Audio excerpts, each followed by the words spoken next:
أعوذ بالله من الشيطان الرجيم. بسم الله الرحمن الرحيم. الحمد لله رب العالمين.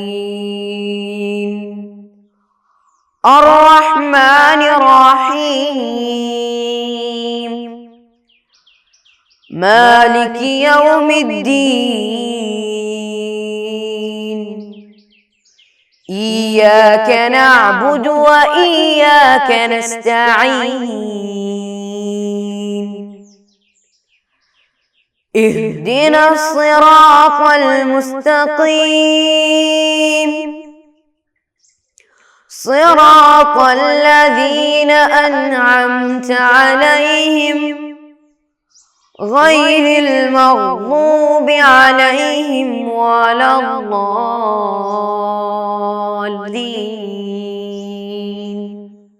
آمين. السلام علیکم ورحمۃ اللہ وبرکاتہ. پیارے بیٹھے، آپ لوگ کیسے ہیں؟ الحمدللہ.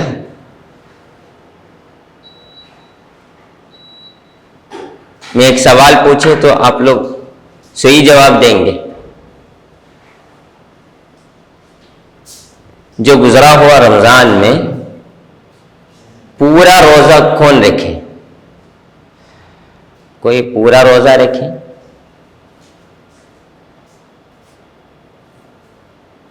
پورا اکثر لوگ رکھے. انشاءاللہ آج روزے کے بارے میں ہمارا چرچا ہے. روزہ کب فرض ہوا؟ حضور اکرم صلی اللہ علیہ وسلم جب مکۃ المکرمہ میں تھے اس وقت روزہ نہیں تھے. رمضان کے روزہ اس وقت نہیں تھے. پھر حضور اکرم صلی اللہ علیہ وسلم مکۃ المکرمہ سے مدینہ منورہ پہنچ گئے. اس کے بعد ایک سال گزر ہونے بعد دوسرے سال میں روزہ فرض ہوا ہے. کون کون روزہ رکھنا ہے؟ کیا چھوٹے بچوں کو روزہ رکھنا فرض ہے؟ کیا نہیں ہے؟ پھر کون کون روزہ رکھنا ہے؟ جو عاقل ہے، عقل مند ہے، جس کو بلوغ ہو گئے اور روزہ رکھنے کا استطاعت، قدرت جس کو ہوتا ہے، ان پر روزہ فرض ہوتا ہے.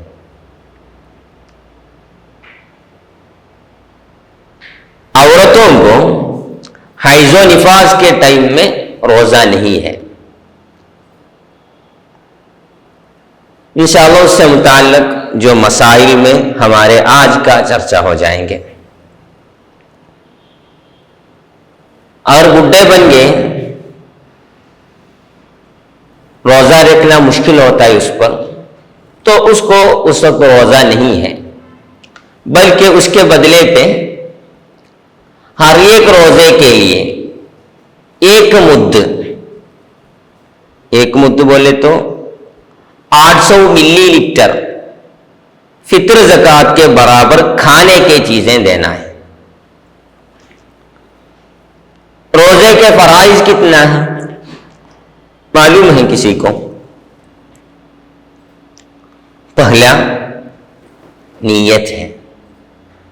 کیا نیت کرتے ہیں ہم لوگ؟ کیا نیت رکھتے ہیں ہم لوگ؟ میں رمضان کے روزہ رکھنا نیت رکھتا ہوں. یہ مختصراً طور پر روزے کی نیت ہے. پھر دوسرے فرض کیا ہے؟ ہمارے روزہ کب سے شروع ہوتا ہے؟ فجر سے، صبح سے شروع ہوتا ہے روزہ. کب تک رہیں گے؟ ظہر تک رہتا ہے کیا؟ نہیں ہے. عصر تک ہوتا ہے کیا؟ نہیں ہے. مغرب تک ہے، مطلب سورج کی غروب تک ہے روزہ.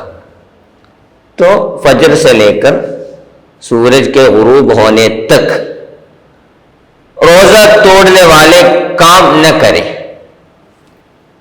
اگر روزہ توڑنے والے کامیں کیا ہیں انشاءاللہ آنے والے چرچوں میں ہمیں پڑھیں گے.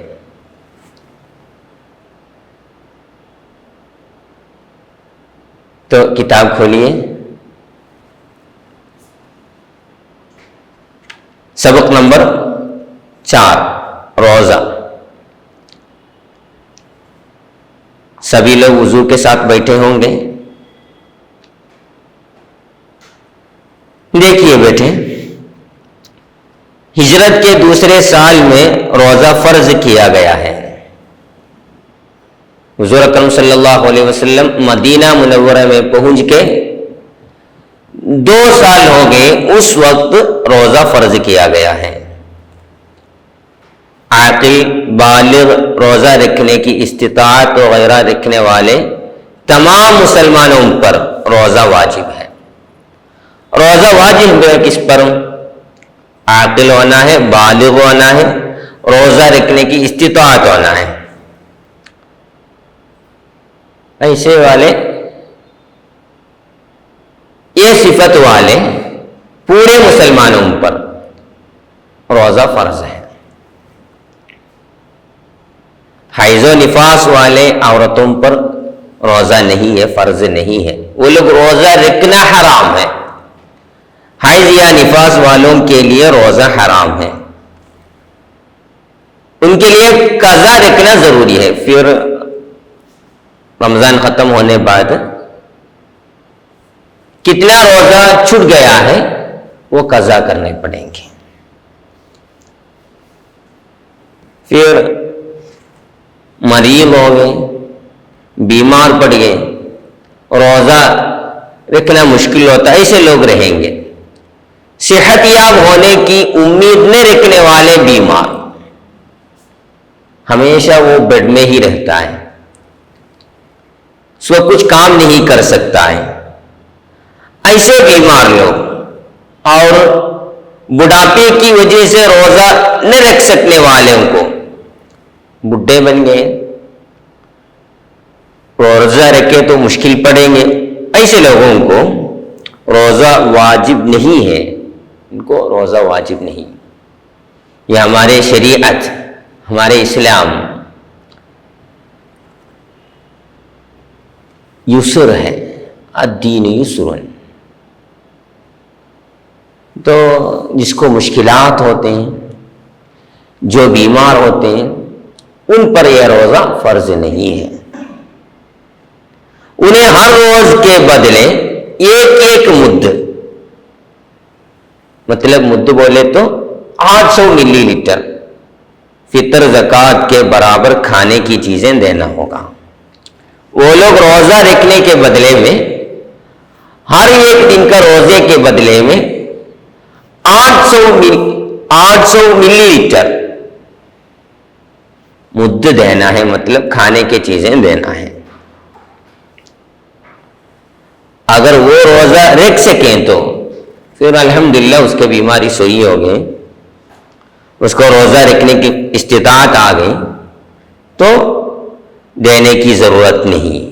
پھر بھی یہ حال کے بدلے میں وہ قضا کرنے کی ضرورت نہیں. اس کے بدلے میں جو مد دیا ہے، مطلب فطر زکوٰۃ کی جیسے جو کھانے کی چیز دیا ہے، وہ اس کے بدلے میں کافی ہے. سمجھے بیٹھے؟ ابھی کیا کیا بتائے ہم لوگ. ہجرت کے دوسرے سال روزہ فرض ہو گئے. عاقل بالغ روزہ رکھنے کی استطاعت جس کو ہوتے ہیں ان پر روزہ فرض ہوتا ہے. عورتوں کو حیض و نفاس کے ٹائم میں روزہ واجب نہیں ہے. اور جو بیمار ہے اور روزہ رکھنے کی قدرت نہیں ہے، ان کو روزہ رکھنے کی کوئی ضرورت نہیں، بلکہ وہ لوگ ہر روز کے بدلے میں 800 ملی لیٹر کھانے کی چیز دینا ہے۔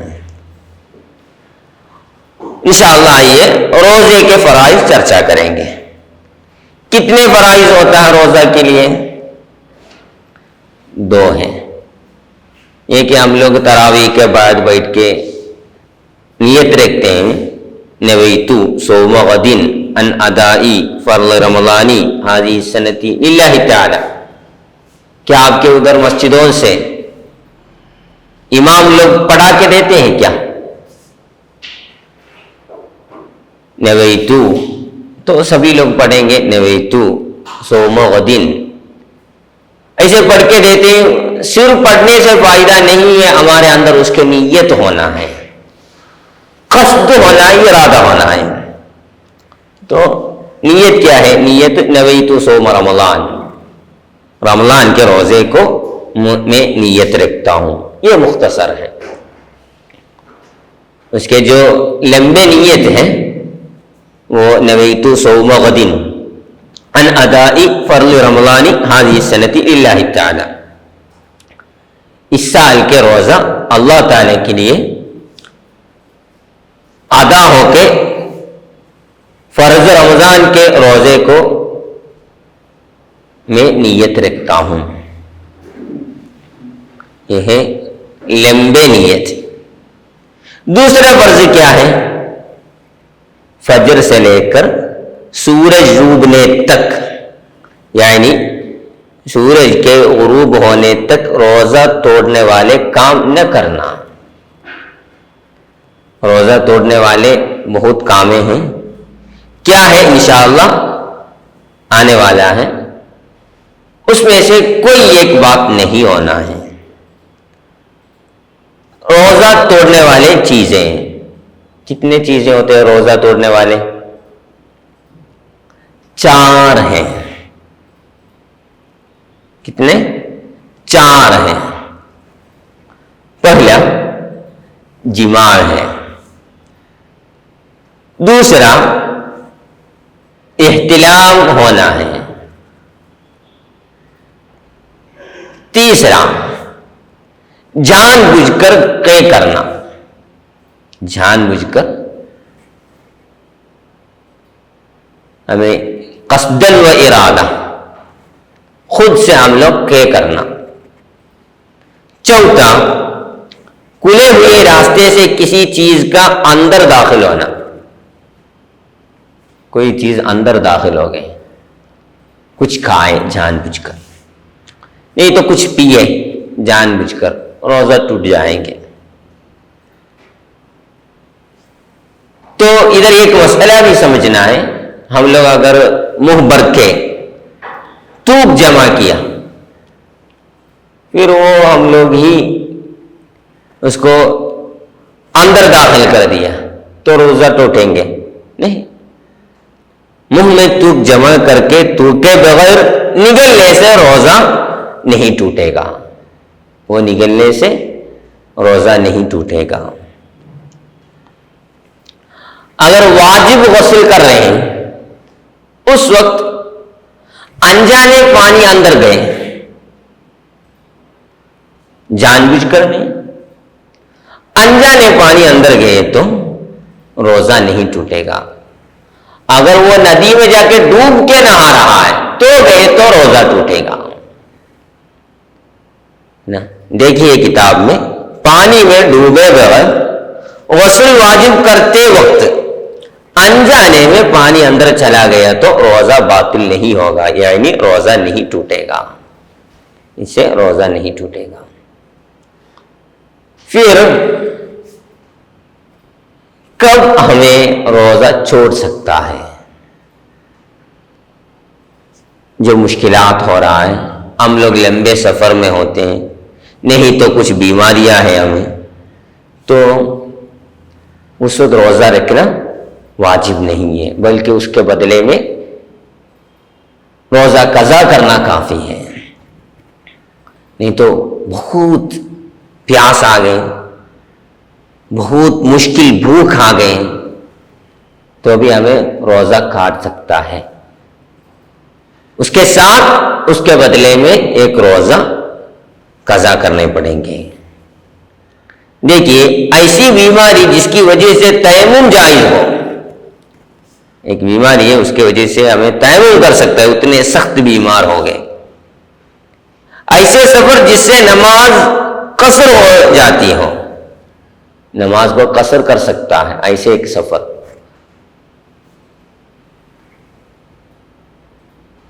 مثال طور پر 132 کلومیٹر یا اس سے زیادہ دور والے سفر، 132 کلومیٹر یا اس سے زیادہ دور ہونے والے سفر۔ ہم لوگ کیرلا سے دلی جا رہے ہیں،